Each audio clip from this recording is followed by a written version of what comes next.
Ok, alors maintenant on est dans la partie responsive ici, d'accord? Donc on était dans base et taille, on clique sur responsive, le deuxième bouton tout simplement, et on passe voilà au deuxième fichier ici, responsive.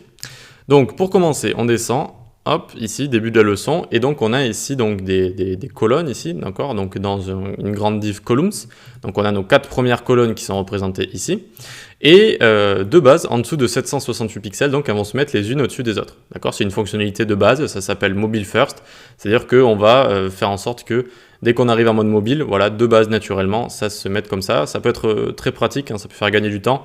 C'est-à-dire que même si on a fait un oubli de coder en mode mobile, et ben voilà, de base, ça le fait tout seul. Après, on peut l'arranger si on veut, mais voilà, c'est assez intéressant.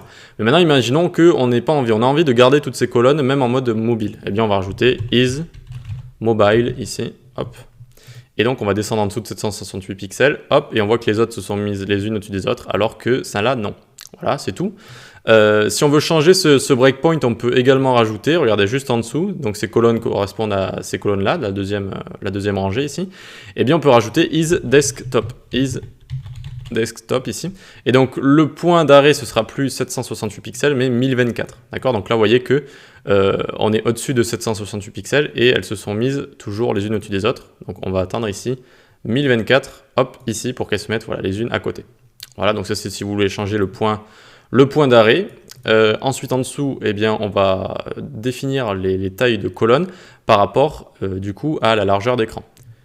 Ok, donc à chaque fois ici, c'est une seule colonne qui prend 12 colonnes, d'accord? À chaque fois, vous voyez qu'il y a un petit conteneur ici, hop, un conteneur, qui contient à chaque fois une seule colonne qui prend les 12 colonnes. C'est pas des colonnes qui se sont mises les unes au-dessus des autres comme on a vu au-dessus, c'est vraiment juste à chaque fois une colonne qui prend 12 colonnes. C'est pour qu'on puisse mieux repérer la taille qu'elles ont avec ce qu'on va leur mettre en classe. Donc par exemple, je vous ai mis des classes au-dessus, hop, on va tester avec is3/4 mobile, c'est-à-dire qu'à partir de mobile, ça va prendre 3/4. Vous voyez que ça prend 3/4, tout simplement. Ensuite, hop, 2/3 tablette. C'est-à-dire qu'à partir de tablette, ça va prendre 2/3. Donc on monte, tac, c'est passé en mode tablette ici. Bien écoutez, on va mettre après is half desktop, par exemple, tac. Donc à partir d'un petit écran de PC, ça va prendre la moitié. Vous voyez que la troisième barre ici a pris la moitié. Et enfin, on peut mettre par exemple is 1/4 Full HD. Et donc à partir de 1400 pixels cette fois, ça va prendre un seul quart. Ok?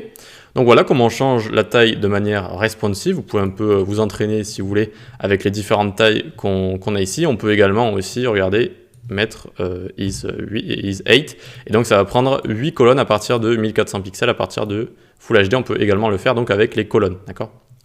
Avec le nombre de colonnes directement avec is ici. Voilà, bah écoutez, c'est tout pour le côté responsive, hein, pas très compliqué je pense, mais vous pouvez me poser des questions si vous en avez. Et on va voir le gap, on va voir l'écart dans la prochaine vidéo. Allez, à tout de suite.